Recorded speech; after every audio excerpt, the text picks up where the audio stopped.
Whether you are suffering from arthritis in your hands, or maybe carpal tunnel syndrome, or suffered an acute injury, my guest today can help. I'm joined today by Dr. Thomas McGill. He's a board certified orthopedic surgeon with Franciscan Health, and he specializes in hand conditions and disorders. This is the Franciscan Health DocPod. I'm Scott Webb. Doctor, thanks so much for your time today. We're going to talk about hands, right? And just two guys sitting around talking about hands and hand conditions and how you help folks. So what are the most common hand conditions and disorders that people may experience throughout their life? Well, we see a lot of problems with nerve injuries to the hand, like carpal tunnel syndrome or numbness around the hand itself. Of course, I see a lot of fractures around the hand. There's wrist fractures, of course, are the most common fracture in adults. Also, a number of other hand fractures. And I'll see a lot of soft tissue injuries, of course, to the hands and fingers. Most of those, again, will heal on their own, but sometimes we get some, pretty nasty stuff when people are sticking their Sure. hands in a lawnmower or snow blower, something like that. And then, of course, arthritic conditions of the hands, particularly at the base of the thumb, but all throughout the hand. I'll see a lot of that, different kinds of things in that realm. So. Sure. Yeah. So lots of conditions from just normal part of aging, osteoarthritis perhaps, to more traumatic things that may involve lawnmowers and snowblowers and such. Yeah. I'm assuming that when we think about the symptoms, it's pain, discomfort, those types of things. Is it usually fairly obvious to folks that they have some sort of condition that might need your expertise? Well, sometimes it's not obvious because sometimes people, for instance, think that it might be normal if they get less sensation because they're getting older, say, or something Yeah. like that, which is not normal. But, or if they've had conditions like diabetes that might make their feet more numb, well, that doesn't generally make their hands more numb. Hmm. Again, you're right, though. Most of the time, people will know when to come and see me, or it's something they'll knock hard enough on their door to get them to come in. So, Yeah, I see what you mean. yeah. There's that part of, I think, a lot of us where we're like, well, this thing hurts, but I'm older. And so maybe things are just supposed to hurt, right? Yeah, sometimes, yeah, we all think that way, and unfortunately, that's true sometimes, but it never hurts to get things checked out. Yeah, definitely. And I wanted to have you give you a chance here anyway. Talk about the type of training, that orthopedic specialists have or go through when it comes to the realm of hand conditions and injuries. Maybe talk a little bit about your background. I'm in the Midwest because I came from Colorado to go to med school in Michigan, and so I kinda stayed out here with residency at Northwestern, and for a hand guy, we go through medical school, and then we go into an orthopedic surgery residency, and during that residency, I'm really a general orthopedist. In other words, I've studied all extremity care that we get with orthopedic surgery, and then I have a special interest in the hand.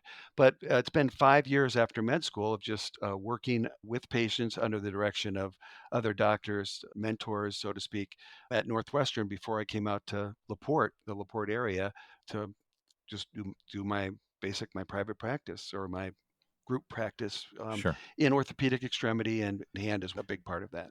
Yeah, I'm sure. And we've talked about sort of the signs and symptoms, so pain, discomfort, things like that. When do you recommend, as you said, a lot of these things will heal on their own, but we wouldn't know that because we're not doctors, of course. So when do you recommend that someone seek out care, maybe speak with their primary, get a referral, that kind of thing?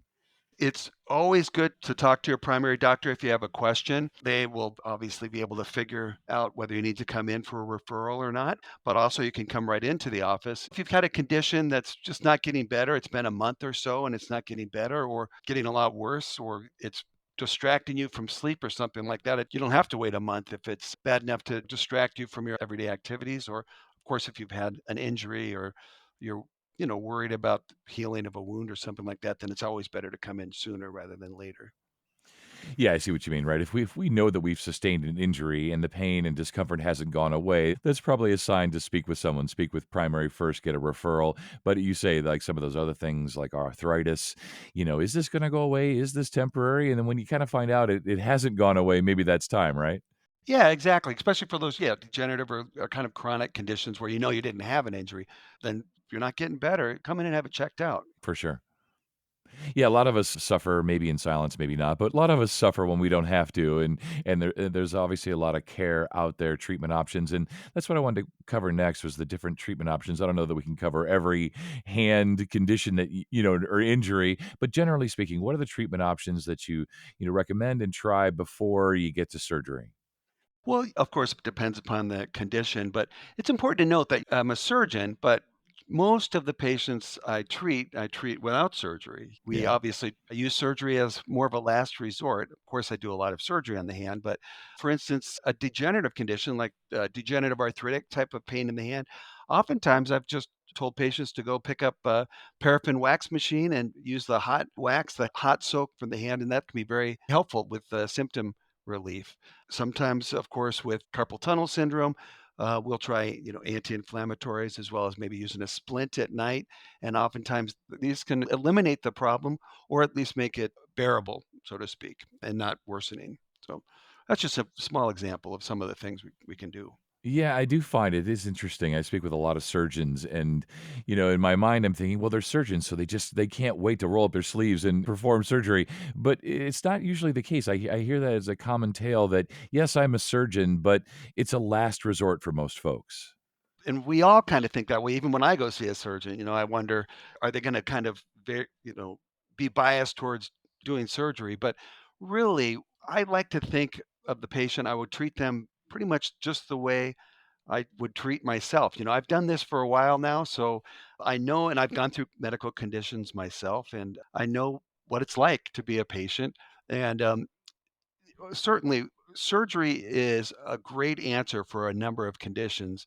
However, surgery, like many forms of care, is a compromise to some degree. In the slightest circumstance, it's a compromise of a scar for treatment, of course, but Sure. there's benefits and there's also risks related with surgery. And we always have to take that into account when we're treating a patient. Yeah, and I'm sure that it's a case by case individual thing. It's a choice, it may be a shared decision between you, the surgeon, and patients. And I just want to finish up here, talk about hand health and taking care of our hands. And it occurs to me that, I remember being told when I was younger not to crack my knuckles, that I was going to regret that someday. And I don't know why, my folks or grandparents told me that. And I find myself saying that to my children. My son's always cracking his knuckles. And I always tell him, you're going to be sorry one day. But I don't know if that's true, and I don't know why I'm saying it. So just finish up here and talk about what we can do to maintain proper hand health and just take care of our hands. I think that you're gonna be okay if you wanna crack your knuckles. I don't think Okay. that there's a lot of evidence that that's harmful in the long run. So I think you're okay with that one. Of course, it might be harmful to if you annoy your parents. Of Yeah, course, for you have sure. to suffer. But, there are a couple basic things that you might not think of. For instance, smoking. Try to reduce your smoking. Smoking affects small blood vessels, so of course, it affects your feet more dramatically sometimes than your hand, but hand injuries or any injuries, oftentimes are delayed in their healing or more likely to have infection in people that are smokers. And we can actually see hand changes from the diminished pulmonary function you'll see in a long-term smoker. So, of course, that's one thing. And of course, general exercise is good not just for your heart and your body, but it's also good for your hands. It keeps your joints limber and it keeps them active and strong. And that helps prevent some of these like overuse injuries. You might, if you only do something very rarely, you're more likely to get maybe a sprain that can affect your wrist or your arm, your elbow. So, general exercise is also very helpful. And then, of course, there's occupational exposures.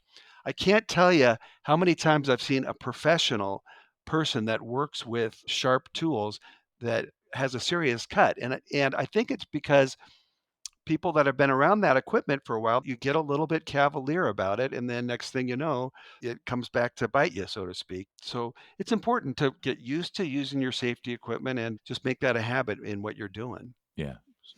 Yeah, my grandpa, I remember watching him. He used to have these, I don't know what you call them, these little hand exerciser thingies that he would squeeze.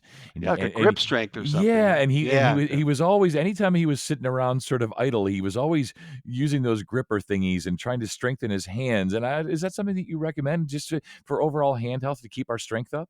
Certainly wouldn't hurt. I don't know if I would tell somebody to spend a great deal of their life doing that unless they had, for instance, some type of gripping Sure. career or, tennis. That's obviously very good for tennis or golf to increase your grip strength. You're less likely to have irritation around the elbow, tennis elbow, and so forth. Yeah. And of course, we'll use that after an injury. Or with arthritis, a TheraBall, a squeeze ball, sometimes keeps your joints warmer. And joints like to move, they don't like to stay idle. If you keep them moving, you can keep them more limber.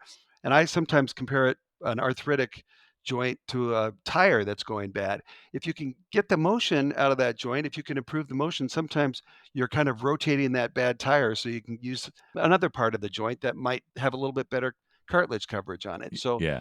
motion is good and strengthening is good to the extent that it's convenient for you. So, Yeah, I was never sure. Was he doing it to strengthen his hands, or was he just bored? Was it like his generation's version of, like, the stress balls that a lot of us yeah, have on yeah, our that could desk? be. Yeah, Yeah. like those little, I don't know what you call those things that my kids give it to me for my ADHD. Yeah, Yeah, the but little squishy balls, right. yeah, exactly.